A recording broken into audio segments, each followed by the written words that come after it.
Gente, nós vamos continuar a nossa série sobre família, que teve várias interrupções, incluindo feriados, pandemias no meio da igreja, misericórdia de Jesus. Mas a gente vai falar um pouco mais sobre família, tá? Especificamente hoje falaremos sobre o casamento e a família cristã. A gente tem falado com base em um livro que alguns grupos têm estudado, a família cristã, né, do autor Voddie.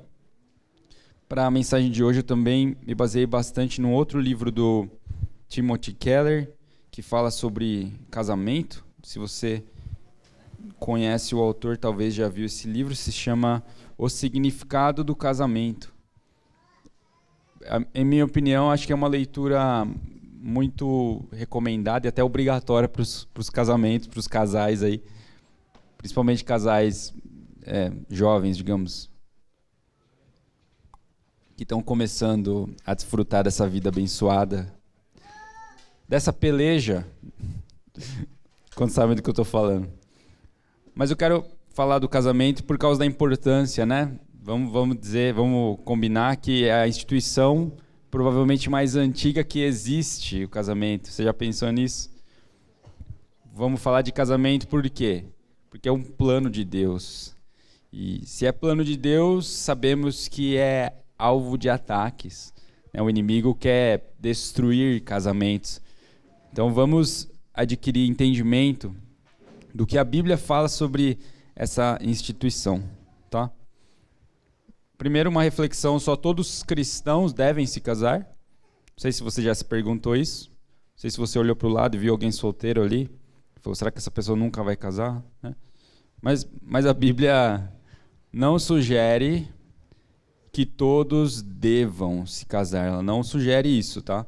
Paulo mesmo disse para os solteiros da igreja da Grécia, de Corinto, e também para as viúvas, ele disse assim: é bom que permaneçam como eu, solteiro. Mas algumas pessoas cristãs, talvez por vários motivos, né, incluindo traumas do passado, personalidade difícil de lidar, ou por uma questão de preferência, não vão querer simplesmente casar. Lá, essa passagem de Paulo está em 1 Coríntios 7, 8. Capítulo 7, versículo 8.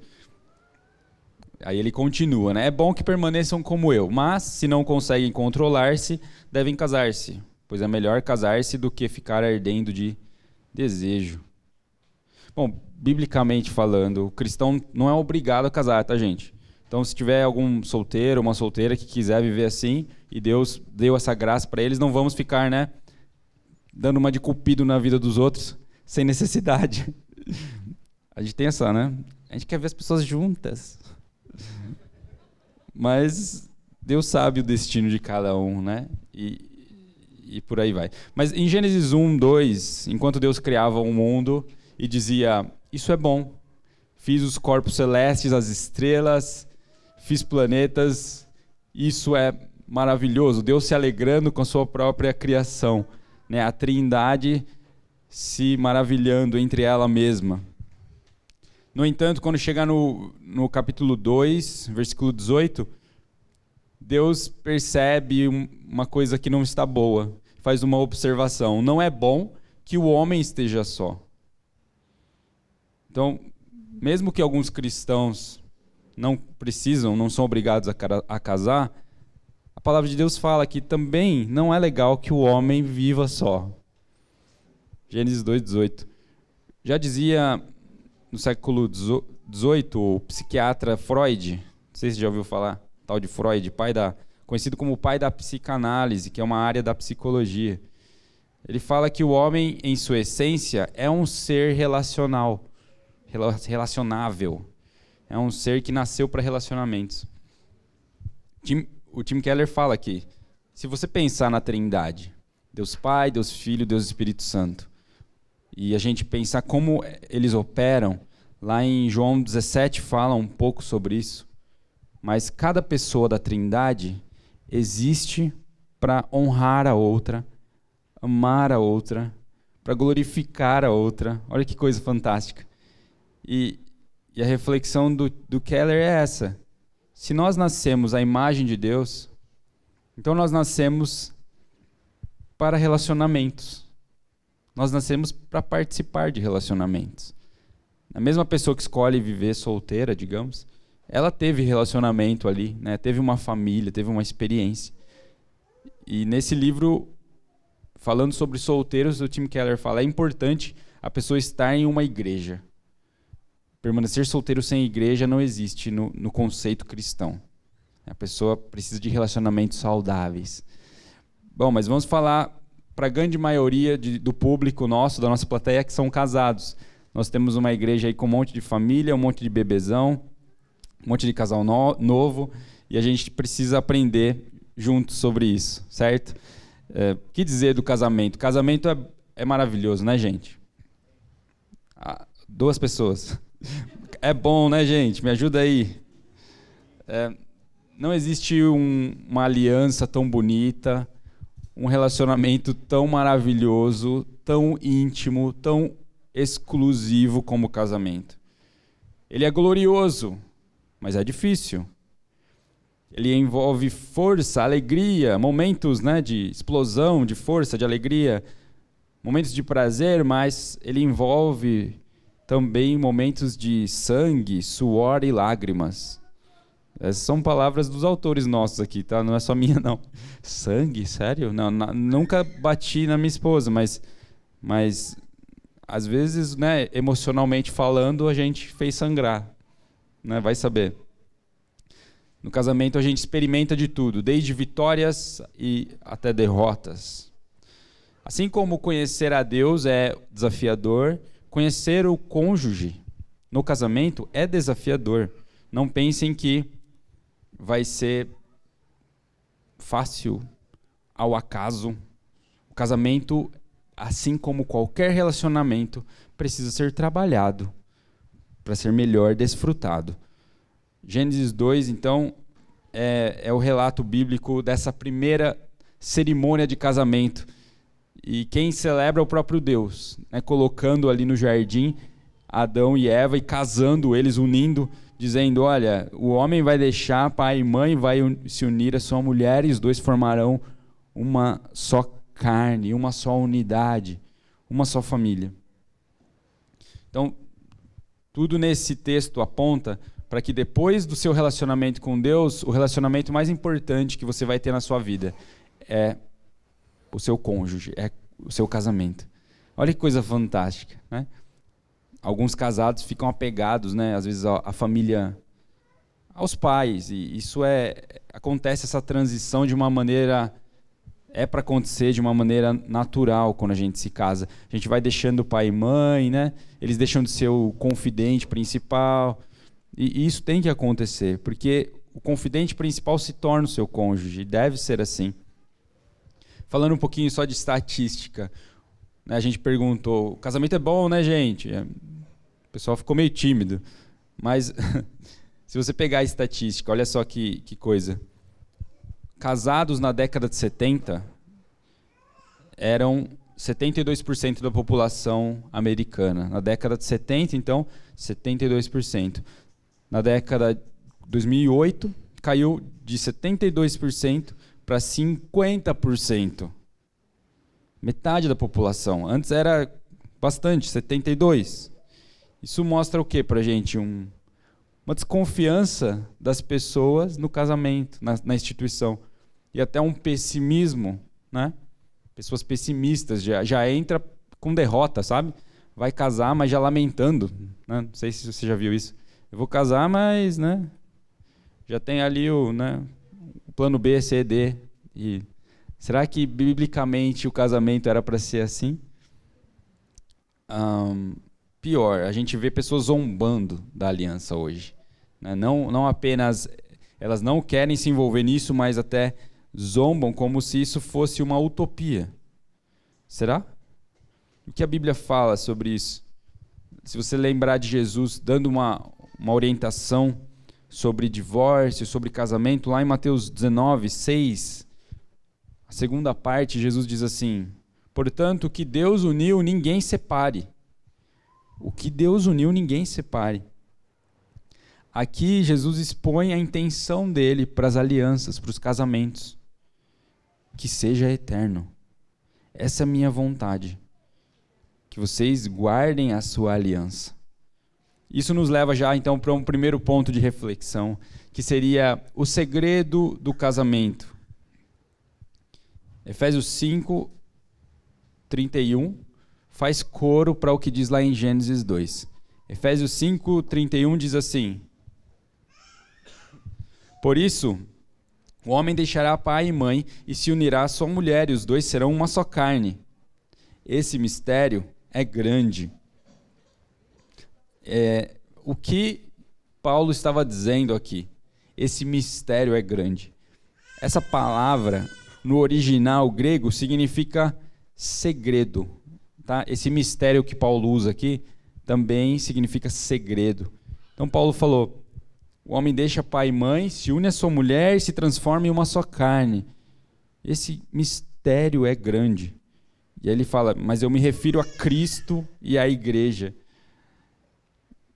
Quando a gente pensa em segredo, provavelmente o que Deus estava dizendo através da palavra dele aqui é que o casamento é revelado a nós. A forma como ele funciona de fato, Deus vai revelar para nós. A Bíblia nos guia, mas como eu consigo pôr em prática tudo que eu estou aprendendo, tudo que a Bíblia me pede? Somente se o Espírito Santo me ensinar, se ele me revelar esse segredo. Mas qual é o segredo aqui? Que o casamento aponta para o relacionamento, então, entre Cristo e a igreja. O casamento aponta para o Evangelho. E o Evangelho aponta para o casamento. Os dois se explicam um ao outro. Nesse livro do Tim Keller, ele diz isso. Então, esse seria o segredo principal. Que quando eu penso em casamento e como ele vai funcionar, eu tenho que olhar para Jesus e a noiva, para Jesus e a igreja. Senão ele não vai funcionar. Esse é o segredo, esse é um mistério que é revelado para você através de quem? Do Espírito Santo. A palavra de Deus é a verdade e o Espírito Santo torna ela verdade dentro do nosso coração.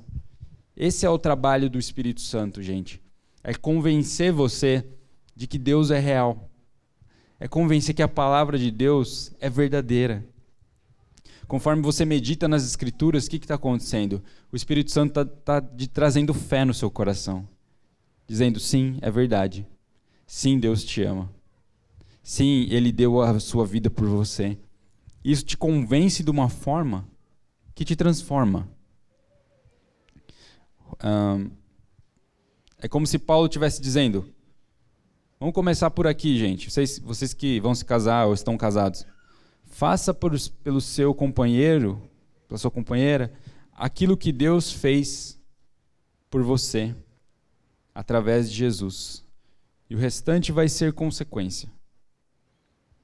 É uma tarefa difícil para nós. Em Efésios 5 e também em Filipenses 2, falando um pouquinho do trabalho do homem e da mulher na família, a gente recebe, parece que, uma tonelada nas costas, né? Maridos, amem as suas esposas, como Cristo amou a igreja e se entregou por ela. Tá fácil? Tá tranquilo a nossa missão? Obviamente que não. É desafiador, sim. Mas nós temos ajuda para fazer isso. E o papel da esposa também não é fácil. Esposas, amem os seus maridos. E no começo lá de Efésios 5 fala, né? Vocês devem se sujeitar a ele, porque ele é o cabeça da família. E a gente discutiu um pouco sobre isso semanas atrás. Hoje a gente vai falar mais brevemente. Mas nesse primeiro ponto, o segredo que é revelado, então, o segredo do casamento é que o casamento deve olhar para o Evangelho. Deve se lembrar do que aconteceu entre Jesus e a igreja. E isso nos dá força, nos dá direção para cumprirmos o nosso papel, então, em casa ou no casamento. O casamento é penoso, é trabalhoso, mas ele é maravilhoso. Assim como o Evangelho. Foi penoso, foi trabalhoso para Jesus, não foi fácil cumprir a missão dele. Mas mesmo assim, sabendo que custaria a cabeça dele, ele aceitou a proposição do Pai, aceitou a missão do Pai. E ele veio para essa terra. Da mesma forma, o ensinamento cristão acerca do casamento não te dá uma opção. Olha, você quer que parte? Né? Você vai ser o que se sacrifica ou vai ser aquele que só desfruta? Eu tenho amigos que falavam assim. Sempre tem um no casamento, né? Aquele que fica se matando enquanto o outro lá fica aproveitando. É verdade, ele falava isso. E olha lá. Ele me apontava, a esposa dele, dizendo: tá lá dando risada com as amigas e eu aqui catando esses moleques aqui, brincando. Mas ele não entendeu, né, o lado da lição, onde um serve ao outro. Onde esse é o mistério do Evangelho. Que eu não merecia de forma alguma ser salvo por Deus. É isso que o Evangelho me diz. E mesmo assim, Deus escolheu me salvar. Como explicar isso, igreja? Efésios fala que pela graça vocês são salvos. Não pense que é pela sua beleza, pelas suas palavras bonitas você foi salvo. Not at all, não mesmo. Nós fomos salvos porque Ele olhou para nós e teve compaixão. Ele teve graça. Ele se compadeceu de nós e nos escolheu.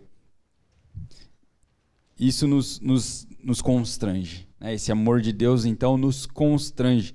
Da mesma forma, agora, pensa no ambiente do casamento. A outra pessoa não é perfeita. E nunca vai ser perfeita nessa terra, gente. Ela vai melhorar. Se ela andar com Jesus, sim. Ela vai melhorar em alguns casos, se ela ler um pouquinho mais, se ela fizer terapia. Tem gente que precisa, faz parte da vida, gente. E tudo bem, ok? Ela vai melhorar, né, se ela se dedicar um pouquinho mais. Mas essa é a realidade do Evangelho. Ela continua tendo uma natureza pecadora. Ela não vai ser perfeita por isso.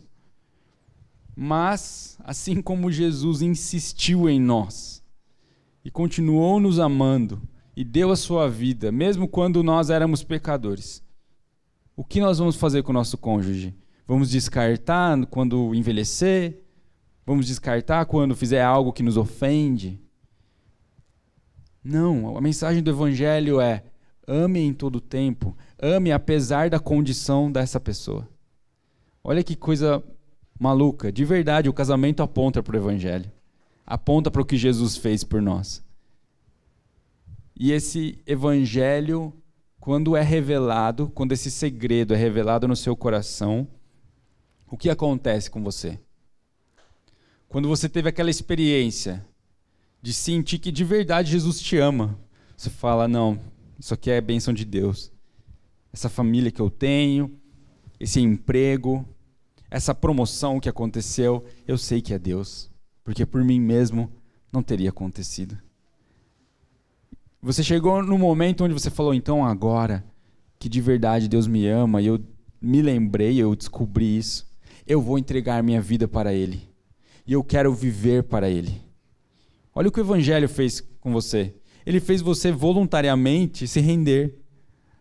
Você agora voluntariamente quer dar a sua vida por Jesus. Que coisa incrível que o Evangelho faz. E isso também acontece no casamento. Quando você demonstra o seu amor pelo outro. E um amor como Deus ama. O amor que insiste, o amor de Coríntios 13, né? Que não se vangloria, né? Que não tem inveja, não tem ciúmes, mas é um amor que tudo espera, tudo suporta, tudo crê. Eu creio que Deus vai transformar esse filho de Deus, esse homem em um filho de Deus. Eu creio que Deus vai aperfeiçoar minha esposa, que ela vai ouvir o que eu estou pedindo. Eu creio. Esse é amor de Deus, o amor que crê na mudança pelo poder dele, pela ajuda dele. Esse é o primeiro ponto. O segundo é o poder para o casamento cristão. E a leitura agora é de Efésios 5, 18 ao 23. Você conhece essa passagem com certeza. Diz assim: não se embriaguem com o vinho, que leva à libertinagem, mas deixem-se encher pelo Espírito, falando entre vocês com salmos, hinos e cânticos espirituais, cantando e louvando de coração ao Senhor, dando graças constantemente a Deus Pai por todas as coisas, em nome de nosso Senhor Jesus Cristo. Sujeitem-se uns aos outros por temor a Cristo. Mulheres, sujeite-se cada uma a seu marido, como ao Senhor, pois o marido é o cabeça da mulher, como também Cristo é o cabeça da igreja, que é o seu corpo, do qual ele é o Salvador. Até aí. Aqui o ponto 2 é esse, o poder para o casamento. Tem algum poder que Deus nos dá para vencer no nosso casamento? Tem. O poder do Espírito Santo. É somente com esse poder, gente, que nós vamos conseguir viver em aliança. É somente a obra de Deus no seu coração, tão imperfeito quanto o meu. É só a obra de Deus aqui que me ajuda a servir com amor a minha esposa, os meus filhos, que faz você ter uma energia que você não sabe de onde vem, mas você consegue perdoar. Mas você consegue levantar na segunda-feira todo arrebentado e, não, eu faço isso por amor, porque Deus me dá força, me dá poder. Eu faço isso imitando o exemplo do meu mestre, que deu a sua vida por mim. Então eu vou lá e falo: Deus, renova as minhas forças, né? E eu prometo que hoje eu vou dormir mais cedo, né? Quando já fizeram essa oração. Hoje vai, Deus, hoje eu consigo dormir mais cedo. Amanhã eu vou estar disposto. Mas Deus é o nosso modelo, Jesus é o nosso modelo. E somente com o poder de Deus nós conseguiremos ter uma aliança saudável. Esse é o segundo ponto. O poder para o casamento é o poder do Espírito Santo. E Paulo, nesse capítulo de Efésios 5, ele fala primeiro de uma vida cheia do Espírito, e depois ele fala: agora o dever dos homens é esse, das mulheres na família é esse. Portanto, meditando rapidamente aqui por causa do tempo, como nós somos cheios do Espírito, falando entre vocês salmos, hinos e cânticos espirituais. Isso tem a ver com ler a Bíblia, com meditar nas Escrituras, como o Rodrigo compartilhou aqui semanas atrás, né? Meditar não é só ler, é você meditar, você orar a respeito daquilo, deixar que Deus convença você daquela palavra, que Ele transforme você com aquilo que você está lendo. Por sinal, nós temos essa mensagem já no nosso Spotify ou no Deezer, no YouTube, tá? Vão se alimentando durante a semana, se vocês tiverem um tempinho, né, para não perder as coisas que Deus tem nos ensinado. Então, características de pessoas cheias do Espírito Santo aqui, gente. Que vão meditar, então, nas Escrituras, que vão cantar, né? Parece às vezes besteira, né? Cantar, tô cantando só cantar, mas não. Você está adorando a Deus, você está se conectando com o Espírito Santo. É incrível o poder que há nesses momentos de intimidade com Deus. De verdade, gente, quando você está adorando, pode ser no carro ou até no chuveiro, tem gente que gosta, né? Dizem que dá um efeito assim de estúdio, né? Quando você está no chuveiro. Você está sendo edificado por Deus. Você está derramando seu coração. Se não me engano, Isaías ou Jeremias disse: derrame o seu coração como água perante o Senhor. E às vezes a gente está lá cantando e de repente Deus derrama uma graça sobre você e você desaba. Ou você chora, ou você tem alguma inspiração, alguma ideia nova. Então, não desprezem, o Mike Bickle fala isso, as orações de 3 minutos, não desprezem. É importante. Muda o seu dia, muda a sua vida. Um estilo de vida cheio de Espírito ainda, Paulo, continuando aqui. Então, louvando de coração, dando graças constantemente a Deus Pai por todas as coisas. Essa é mais uma coisa, você agradecendo a Deus. É importante nós agradecermos no dia a dia, isso nos ajuda a sermos cheios do Espírito Santo. Continuando na passagem, Paulo então diz: sujeitem-se uns aos outros no temor de Cristo. E aí ele fala, mulheres, sujeitem-se cada uma ao seu marido como ao Senhor, pois o marido é o cabeça da mulher. Vai falar para os maridos amarem as esposas como Cristo se entregou. A reflexão do autor aqui é que uma pessoa cheia do Espírito consegue se sujeitar. Olha que coisa interessante. Uma pessoa cheia do Espírito Santo consegue se sujeitar ao outro. Se eu não estiver cheio do Espírito, eu não vou querer sujeitar. Eu vou querer meus direitos. Eu vou querer ser o centro da atenção. Eu vou querer ser o centro do casamento e o centro da família. Isso não está legal. Biblicamente, Jesus deve ser o centro do casamento.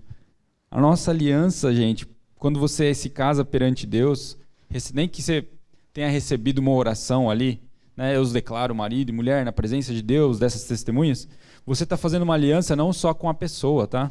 Você está fazendo uma aliança com Jesus também. Por isso que Jesus fala, o que Deus uniu, ninguém separe. Ele zela pelo nosso casamento. Isso dá um pouco de esperança para a gente, né? Que Jesus se preocupa com o nosso casamento, com a nossa união, com o nosso bem-estar. Jesus se preocupa com o seu casamento.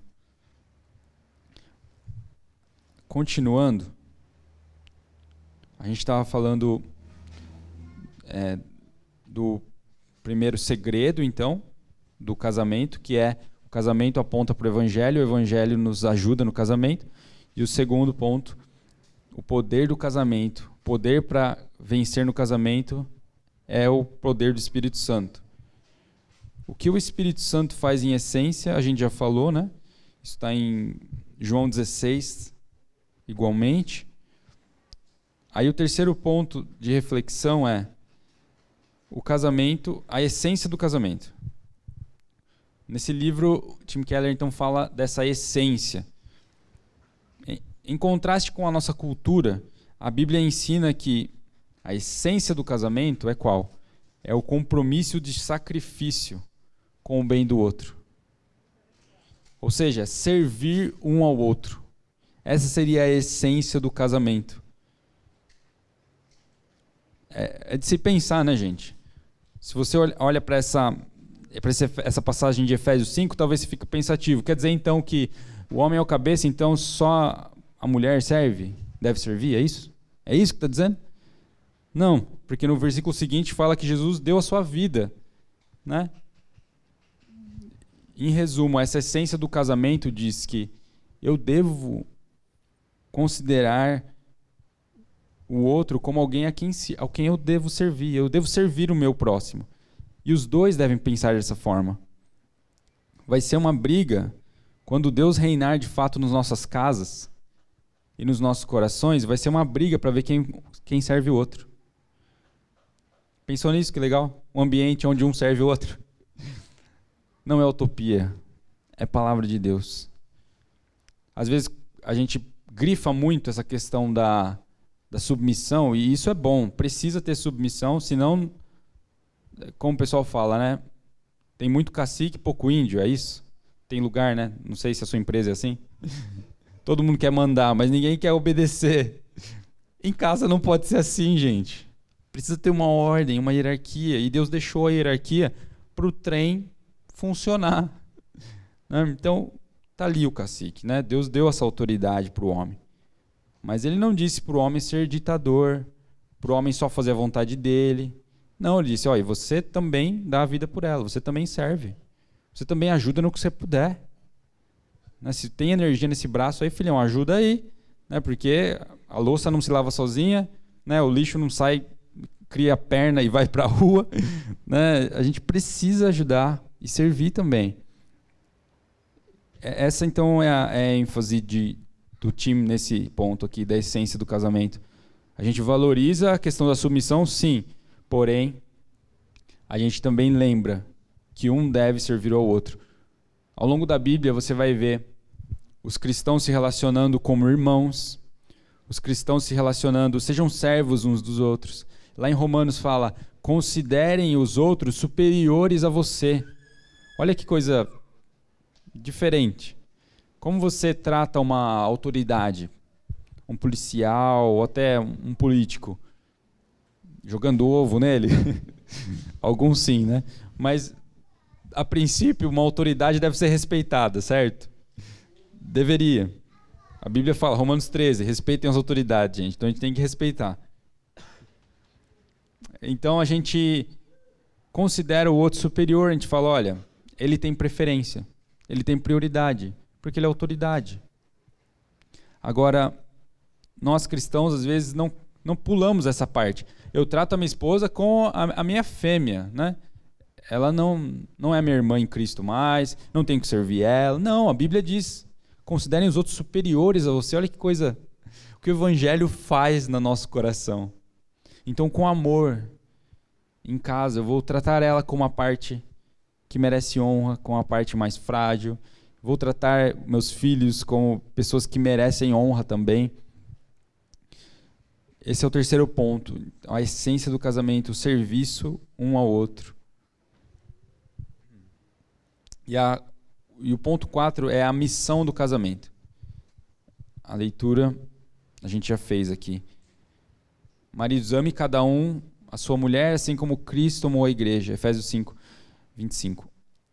E se entregou por ela a fim de santificá-la, tendo-a purificado com o lavar da água pela palavra, para apresentá-la a si mesmo como igreja gloriosa, sem mancha nem ruga, nem qualquer coisa semelhante, mas santa e irrepreensível. A bomba desse ponto, a missão principal do casamento, biblicamente falando, é cooperar para a santificação do cônjuge. Que coisa legal. Você está cooperando na transformação, na santificação do seu cônjuge. Vice-versa. O homem, né, principalmente aqui, nessa passagem fica claro que Cristo se entregou com um objetivo, santificá-la. Cristo se entregou por você para te santificar, para que você seja transformado à imagem dele. Lá em Gênesis 1 fala, Gênesis 1, 26, 27. Nós fomos feitos à imagem e semelhança de Deus. E por que hoje eu não reflito Deus? Né? Por que eu não evidencio Deus totalmente? Por que, gente? Porque as pessoas não dão glórias a Deus quando vem meu trabalho, ou quando vem. Porque a imagem de Deus está distorcida em nós por causa do pecado. Ok? Então é o pecado que distorce a imagem de Deus em nós. Senão nós seríamos todos, seres humanos, imagem de Deus na terra. Pessoas que amam como Deus ama, que encorajam, que abençoam. Agora, o pecado distorceu a imagem de Deus no ser humano. Por isso eu preciso depositar minha fé agora em Jesus, para receber o Espírito dele. E agora eu preciso participar de um processo chamado santificação, para que Deus então comece a refletir de novo através da minha vida. E nesse processo de santificação, felizmente você não está só. Deus te ajuda nisso. Deus está fazendo a boa obra nele e em você. O próprio Paulo disse que Deus produz em nós o querer e o realizar. Ele desperta em você esse desejo e ele te dá o poder dele para ser transformado. Mas existe uma coisa, uma batata quente na sua mão, gente. Está queimando aí? A batata quente você também tem que ir atrás. Você também tem que querer ser santo. Você precisa dizer não ao pecado. A tentação vem. Assim como Lutero dizia, você não consegue impedir os pássaros de sobrevoarem na sua cabeça. Mas você consegue impedir que eles construam um ninho na sua cabeça. Até engraçado, né? Absurdo, gente, construir um ninho na minha cabeça. O cara é muito desligado, né? Para deixar um ninho, como o passarinho construir um ninho. Mas tem gente que deixa. O pecado é isso. O pássaro vem, fica sobrevoando e você começa a flertar com o pecado e de repente alguns deixam o passarinho construir um ninho. E isso é quando você aceita o pecado e o estilo de vida do pecado. Não. Não é isso que Deus quer para você. Ele quer que você seja santo como Ele é santo. E no casamento acontece essa bênção, onde eu coopero para a santificação do meu cônjuge. Como isso vai ser possível? O time dá uma dica, ele fala, olha, se você olhar para a amizade bíblica, é uma amizade que luta pelo outro, que lá em Provérbios fala,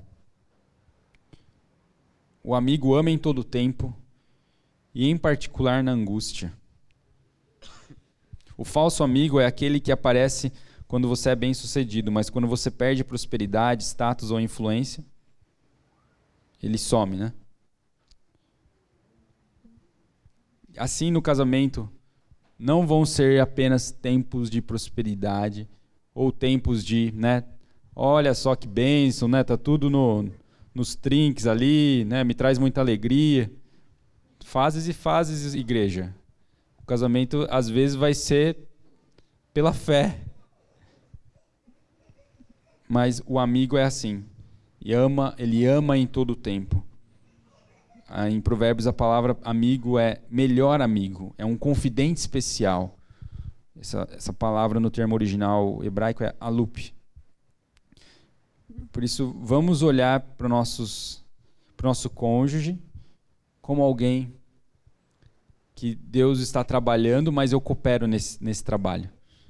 E esse seria o quarto ponto. A missão do casamento é cooperar para a santificação do meu próximo. É ajudar ele a alcançar essa identidade que Deus deu a ele, que Deus tem para ele, uma identidade gloriosa, ser uma nova criação. Vocês cooperam para isso. Esses seriam os 4 pontos, então, do casamento, do cristão e o casamento, da família cristã e o casamento. A gente tem muitas coisas que a gente pode falar sobre isso, mas eu achei legal frisar esses 4 pontos do livro do Tim Keller sobre casamento, que é muito bom. Acho que é um livro que os casais podem estudar também, programar. Ele dá bastante dados, dá bastante exemplos também. E a esposa dele também escreve um capítulo e é excelente. Como diz em francês, né? O crème de la crème. É o melhor do melhor ali. E ela fala sobre a questão da submissão das esposas. E ela usa a Trindade para falar sobre isso. A mulherada vibra. Para não dizer assim, a pira, né? Não, muito bom, gente, de verdade. Então eu quero orar com vocês, vamos ficar de pé. Vamos orar um pouquinho sobre isso. Pai, em nome de Jesus, nesse momento nós te agradecemos porque é tua vontade que a gente tenha família, que a gente tenha filhos. Que, claro, entendemos que pessoas poderão, às vezes, não querer ter família, mas nós somos agradecidos por aqueles que têm recebido essa graça. Nós pedimos, Deus, nos ajuda a amarmos o nosso cônjuge, nos ajuda a lembrarmos do Evangelho quando estivermos com o nosso cônjuge, nos ajuda a amar em todo o tempo, a amar como em Romanos nos ensina, em todas as fases, a perseverar no amor e a não pensar apenas no nosso lado da situação, mas também no lado do outro. Mas, acima de tudo, nós pedimos, Espírito Santo, nos dê o seu poder. Nos convence, Deus, de que tua palavra é verdadeira e de que ela faz em nós uma obra que nós não podemos fazer. Ela faz coisas impossíveis, ela converte o nosso coração, ela nos faz submeter, ela nos faz ver a riqueza que o Senhor já está vendo no outro e nós ainda não. Por isso eu oro, Espírito Santo, faz a tua boa obra em nossos casamentos, nessa igreja, naqueles que estão assistindo. Faz em nós a tua boa obra de forma que nós reflitamos a imagem de Jesus. Que nosso casamento, nossa família seja um sinal para a glória de Deus, de que Deus é verdadeiro, de que sua palavra é perfeita, é poderosa, e de que os casamentos não são utopia, são sim um lugar, um céu na terra, um ambiente onde o relacionamento entre Jesus e a igreja é evidenciado. Para a glória do teu nome. Amém. Amém. Podem sentar, gente. Eu citei aqui dos grupos de estudo da Bíblia. Para o pessoal que já está membrado, aí a gente tem feito isso. Ao longo do ano a gente vai estudar outros livros também. Nesse momento a gente tem estudado sobre famílias. E a Su vai me ajudar.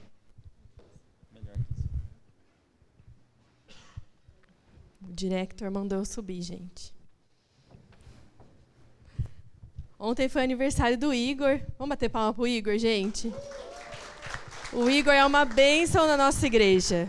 Ele não sabe como Deus usa ele transmitindo o evangelho, entrando aí nos lares através da mídia. Esse é o papel do nosso querido Igor. Que Deus abençoe muito a sua vida, Igor. Ele tem cara de bravo, mas ele é um ursinho. Eu tenho um aviso. Semana que vem, a gente vai começar o nosso STEPS, o nosso cursinho para se tornar membro da igreja. Já tem algumas pessoas que se inscreveram. Então, quem tiver interesse, começa domingo às 9h15, né? O professor Diogo vai estar aqui ensinando para vocês. O Eric também participa um pouquinho. E são 4 domingos. Então, por 4 domingos, esse pessoal tem que chegar às 9h15, tá? Aí, no último domingo, vocês são membrados aqui na nossa igreja e já vão receber um discipulador de brinde, tá? O brinde do novo membro é um discipulador. Então, você vai ganhar alguém para cuidar de você, acompanhar a sua caminhada na fé, tá bom? E estar do seu lado. Eu acho que é só, né? Vamos orar, então? Posso orar? Vamos orar para a gente terminar. Vamos abençoar a vida do Igor também. Depois, sei lá, dá um toquinho nele, porque não pode abraçar, né? Se quiser dar um presente também, fica à vontade. Ele gosta de fio, tomada, todas essas coisas aí ele gosta.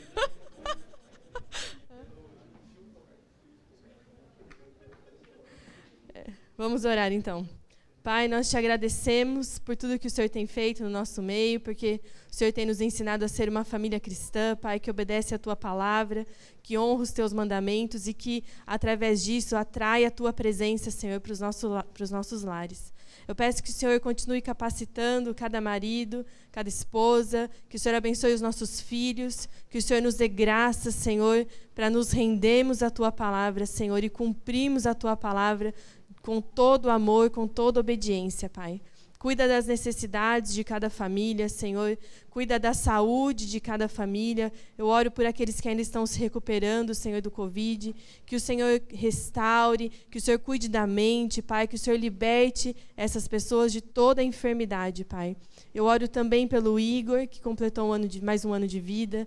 Senhor, que o Igor prospere em tudo que ele fizer. Que o Senhor dê a ele cada vez mais capacidade, mais excelência, Senhor. Que o Senhor atenda aos desejos do coração dele. Guarda a casa dele, a esposa, Senhor, o trabalho.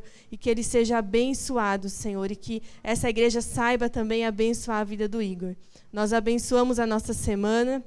Pedimos que o Senhor continue falando com a gente, nos direcionando e despertando em nós o amor por Ti. Em nome de Jesus. Amém. Boa semana, gente.